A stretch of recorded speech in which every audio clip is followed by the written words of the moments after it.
যা করে গেছেন, কিয়ামত পর্যন্ত যতজন ওলিয়া মুর্শেদ আসবেন রাসূল হয়ে, কিয়ামত পর্যন্ত যতজন ওলিয়া মুর্শেদ আসবেন রাসূল হয়ে, মুহাম্মদ হয়ে, তাদের অনুসরণীয় যে দিকটি নবী মোহাম্মদ মুস্তাফা রাসূল রূপ ধারণ করে সামনে রেখে গেছেন।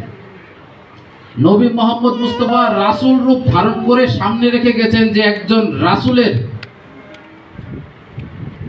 কর্ম কি, বৈশিষ্ট্য কি, সামর্থ্য কি।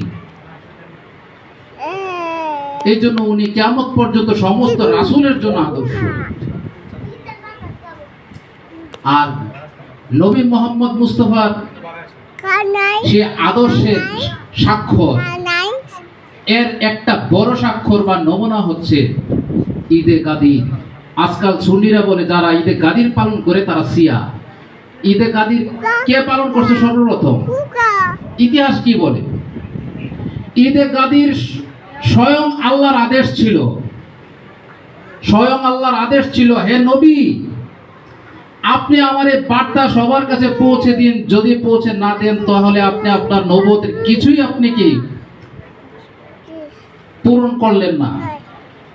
এটা সবাই জানে, আমাদের সুন্নি মৌলবীরা ভালো করে জানে। এখন কি সেই নির্দেশ? অর্থাৎ রাসূল পাক সাল্লাল্লাহু আলাইহি সাল্লাম যেহেতু মানবীয় বাশারিয়াত শুরুতে আগমন করেছেন, তাহলে ওনাকে তো প্রস্থানের একটা নাটকীয় একটা পর্ব দেখাতেই হয়। এখন ওনার পরবর্তীতে ওনার যে রিসালাতের যে কর্মকাণ্ড ধারা, আত্মদর্শনের পথ দীক্ষা দেওয়া, এই কর্মকাণ্ডকে জারি রাখার জন্য ওনার তো একটা যোগ্য উত্তরসূরি দরকার বা স্থলাভিষিক্ত দরকার। তাই নবী মোহাম্মদ মুস্তাফা ওনার পর্দা গ্রহণের আগেই উনি সবাইকে বলে দিলেন যে তোমরা সবাইকে জানিয়ে দাও আগামী জিল হজ মাসে সবাই যেন হজের জন্য তারা সমবেত হয়। তখনকার মক্কা মদিনায় কতজন লোক ছিল? কয় হাজার ছিল? হাজি তো ছিল 16 লক্ষ। কোত্থেকে আসলো? আশেপাশের যে রাজ্যগুলোতে তারা ব্যবসা বাণিজ্য করতে চাইতো, ওইখানে তারা মেসেজ দিল, খবর ছড়াই দিল, মানুষ আস্তে আস্তে কি জিলহজ মাসের হজের মৌসুমে সমবেত হইল 16 লক্ষ হাজি। এই সমবেত করার উদ্দেশ্য একটাই ছিল যে আল্লাহ পাকের চূড়ান্ত ইচ্ছাটাকে প্রকাশ করে দেওয়া। হজের ক্রিয়াকর্ম শেষ করলেন, এহরামের কাপড় খুললেন না তখনও। কথাটা খুব মনোযোগ দিয়ে শুনবেন। আজকে একটা বিষয় আপনাদের সামনে তুলে ধরতেছি। রাসূল পাক সাল্লাল্লাহু আলাইহি সাল্লাম হজের ক্রিয়াকর্ম শেষ করলেন, কিন্তু এহরামের কাপড় খুললেন না। এহরামের কাপড় তখনই খোলা হয় যখন হজ সম্পূর্ণ হয়। হজের কর্মকাণ্ড সম্পূর্ণ হওয়ার পর এহরামের কাপড় খুলতে হয়, এর আগে খোলা যায় না। আল্লাহর রাসূল 16 লক্ষ সাহাবীকে সাথে নিয়ে মক্কা থেকে 4 কিলোমিটার দূরে গাদিরে খুম নামক এক জায়গায় গিয়ে স্থির হলেন। ওখানে অবস্থান করলেন এবং সবার উদ্দেশ্যে খুতবা পাঠ করলেন, যেটাকে বলা হয় গাদিরে খুমের খুতবা বা বক্তৃতা।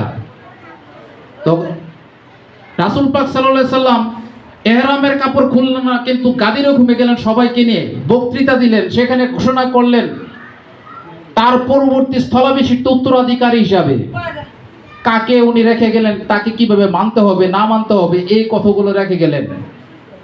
তিনি বললেন যে তোমরা যারা আমাকে মাওলা হিসাবে, প্রভু হিসাবে, অভিভাবক হিসাবে যারা মানো, আমার পরবর্তীতে আলীকে তোমরা আমার স্থলাভিষিক্ত হিসাবে তোমরা মানো। তোমাদের মাঝখানে দুইটা জিনিস আমি রেখে গেলাম, দুইটা ভারী জিনিস, কিয়ামত পর্যন্ত হাউজে কাউসারে পৌঁছার আগ পর্যন্ত তোমরা শক্ত হাতে ধরে রাখবা, কখনই পথভ্রষ্ট হবে না। একটা আল্লাহর কিতাব, আর একটা আমার ইত্রাতটাকে মাওলা আলী। তোমরা সবাই সাক্ষী থেকে এরকম অনেক অঙ্গীকার নিছে। 4 দিন পর্যন্ত 16 লক্ষ সাহাবী নবীজির সামনে নবীজিকে সাক্ষী করে মাওলা আলীর কাছে বায়াত গ্রহণ করেছে। তারা তো আগেও বায়াত গ্রহণ করেছিল নবীজির কাছে। সাহাবী 16 লক্ষ সাহাবী নবীজির কাছে বায়াত গ্রহণ করেছিল আগেই কলেমা পাঠ করে। তাহলে গাদিরে খুমের দিন নবীকে সামনে রেখে সাক্ষী করে মাওলা আলীর কাছে কিসের বায়াত গ্রহণ করেছিল সেই 16 লক্ষ সাহাবী? তারা কি নবীজির জীবদ্দশায় নবীজিকে অস্বীকার করে মাওলা আলীকে নতুন হিসেবে পীর গ্রহণ করেছিল নাকি? না, তারা মহানবীকে গুরু মানছে বিদায়ী ওনার অঙ্গীকারকে পরিপূর্ণ করার জন্য মাওলা আলীর কাছে বায়াত গ্রহণ করেছেন ঠিক নবীজির সামনেই, যেমন করে বাবা জাহাঙ্গীরের সামনে বেদম মার্সিকে আমরা 2016 সালে মাওলা হিসেবে গ্রহণ করেছিলাম, সবাই বড় বড় খলিফারা সহ।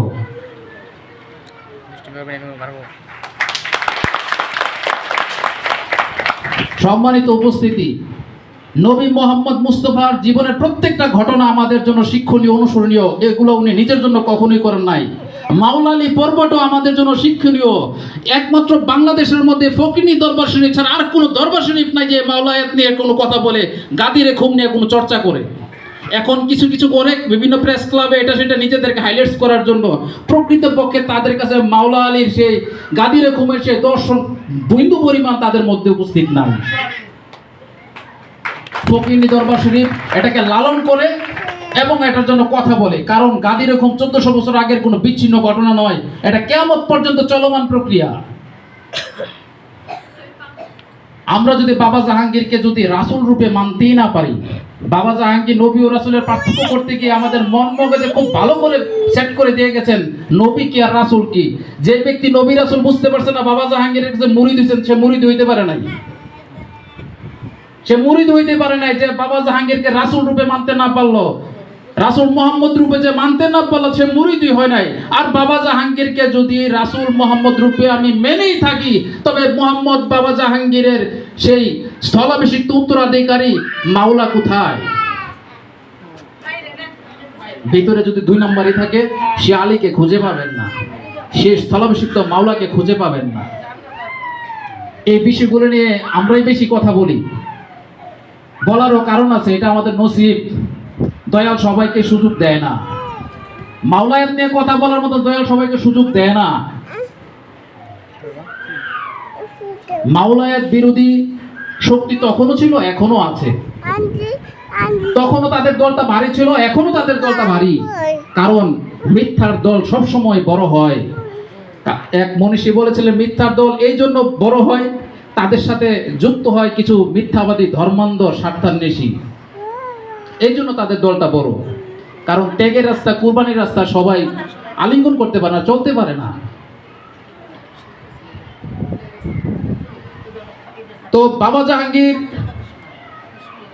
আমার মুর্শিদ রাসূল, আমি যাই বলি, দয়াল 2011 সাল থেকে দয়ালের জবান মুবারকে প্রায় আমি 3 বার কথাটা শুনলাম, এবং 2016 সালেও ভিডিওটা ধারণ করা আছে, যখন বলল যে আমি আমার যোগ্য উত্তরাধিকারী স্থলাভিষিক্ত হিসাবে আমার যোগ্য পুত্র বেদম মার্সিকে রেখে গেলাম, তোমরা সাক্ষী থাইকো। ওই কথাটা শোনা মাত্রই আমার কাছে সে গাদি রকমের ঘটনাটা সামনে এসে পড়লো। আমি বাবা জাহাঙ্গীরের এই পবিত্র জবানের এই কথা থেকে বুঝলাম গাদি রকম আমার সামনে। তাই আমাকে বুঝতে আর দেরি হয় নাই। আর কেউ বুঝেছে বাবা জাহাঙ্গীর একজন কেয়ারটেকার রেখে গেছে অন্যান্য দরবারের মতো। তো এই বুঝটা যার যার নসিব, যার যার তকদির। আমি মাওলা হিসেবে দেখলাম যে দয়াল মাওলা হিসেবে রেখে গেছে, আর মাওলা হিসেবে মানতেছি। আর যারা মানতে পারে নাই তারা তাদের মতো আছে। এখন আমি যা বুঝছি তা আমি বলতেছি। 2020 সালের দিকে সম্ভবত এরকমই হবে, আমাদের দয়াল মুর্শিদ ডাক্তার বাবা জাহাঙ্গীরের একজন আনুষ্ঠানিক প্রধান খলিফাদের দ্বিতীয় খলিফা আমাদের সৈয়দ তারিক ভাই, আনুষ্ঠানিক খলিফাই বললাম আমি, কারণ হাকিকি খলিফা কে আমি চিনি না। আমাকে বাবা জাহাঙ্গীর এই দৃষ্টিটা এখনো দেয় নাই। এখন সনদদারি যত খলিফা আছে সব আমার কাছে শরীয়তের আনুষ্ঠানিক খলিফা, ঠিক আছে? কারণ আমার তো দিব্য দৃষ্টি নাই হাকিকি খলিফা চিনার মতো। এই জন্য যতটা খেলাফতদারি খলিফা আমি চিনি সব শরীয়তের খলিফা। যেমন শরীয়তের নামাজ পড়া আপনি যা ইচ্ছা তা করতে পারবেন, শরীয়তের হজ কইরা যা ইচ্ছা তা করতে পারবেন, শরীয়তের খলিফা যা ইচ্ছা তা করতে পারবেন, ঠিক আছে? এটা মেজাজি খলিফা। তো কেন শরীয়তের খলিফা বললাম? স্বয়ং বাবা জাহাঙ্গীর বলতেছেন, এই যে আমাকে দেখতেছো, আমি তোমার শরীয়তের গুরু, আমি তোমার হাকিকি গুরু না, আমি তোমার শরীয়তের গুরু। তোমার হাকিকি গুরু তোমার ভিতরে তুমি স্বয়ং নিজে। এখন উনি যদি এই কথা কয় স্বয়ং পরমে এই কথা কইতেছে, তাইলে খলিফা কি শরীয়ত না হাকিকতের? আমিও বললাম একজন শরীয়তের খলিফা, এই জন্য কথাটা বললাম। তো উনি 2020 সালের দিকে সম্ভবত, তখন এটা বাবা প্রস্থানের আগে হইতে পারে, খুব সুন্দর একটা ঘটনা লেখছেন ফেসবুকের মধ্যে। আপনারা সবাই জানেন যে বিখ্যাত ওলিয়া কামেল সহল তস্তুরীর নাম শুনছেন আপনারা? তো সহল তস্তুরী উনি প্রস্থান করবেন, দেহত্যাগ করবেন। তো উনি সিদ্ধান্ত নিলেন আমি যাওয়ার আগে আমার স্থলাভিষিক্ত একজন তো রেখে যেতে হবে, নয়তো আমার এই কার্যের ধারাবাহিকতা কে ধরে রাখবে? কারণ প্রত্যেক রাসূলের তো ধারাবাহিকতা রক্ষাকারী একজন স্থলাভিষিক্ত লাগে। তখন উনি করলো কি, সবাইকে ডাকাইলেন, ডাকায় বললো যে আমি আমার উত্তরাধিকারী দিলশাদকে রেখে গেলাম। সবার চোখ কপালে, দিলশাদ আবার উত্তরাধিকার হয় কেমনি? হ্যাঁ, তো পার্শ্বিক ধর্মের অগ্নি উপাসক, এত মুসলমানও না। বাবা জাহাঙ্গীর তেমন সার্বজনীন মুর্শেদ, ওনার কাছে বিভিন্ন শরীয়তের মানুষ বায়াত গ্রহণ করছে না। তার পার্শ্বিক ধর্মের এই সহতস্তুরী অগ্নি উপাসক ধুনি জ্বালায় বসে থাকতো। তো ও মুরিদ হইছে, ও যে গুরুর কর্ম করে নিবৃত্তে, তো মুর্শেদ ছাড়া কেউ জানে না। এখন নিজেরে পুরাইতে পুরাইতে উনি যে সহতস্তুর হয়ে বসে আছে, সাধারণ খলিফারা তো বুঝতে পারে না। এখন সাধারণ খলিফাদের মধ্যে প্রশ্ন, শরীয়তের খলিফাদের মধ্যে প্রশ্ন, আমরা এত বড় বড় বাঘা বাঘা খলিফা থাকতে কোথায় দিলশাদ একে বাবা স্থলাভিষিক্ত করে গেছে? যাক, দয়াল যেটা করছে ভালোই করছে। তখন সহতস্ত্রী ওনার জন্য জুব্বা মুবারক এবং কিছু খেলাফতের যে আনুষ্ঠানিক কিছু বিষয়াদি এইগুলা দেয়া বললো যে এইগুলা তার কাছে পৌঁছাই দিও। তো সহতস্ত্রী কিছুদিন পর দেওয়াতে করছে। তো কয়েকজন খলিফা ভক্তবৃন্দ মিলে গেল ওই দিলশাদের কাছে, যাইয়া বললো যে দয়াল তোমাকে স্থলাভিষিক্ত করে গেছে, এই ধরো তোমার আমানত, তুমি এইগুলো রাখো এবং তোমার দায়িত্ব তুমি বুঝে নাও। তো দিলশাদ এগুলো দেখছে, দেখে সেটা ঠিক আছে আপনারা যান। এরপরে বৃহস্পতিবারে দিলশাদে আসছে, আইসা গুরুর আসনে, গুরু যে আসনে বইসা দীক্ষা দিত।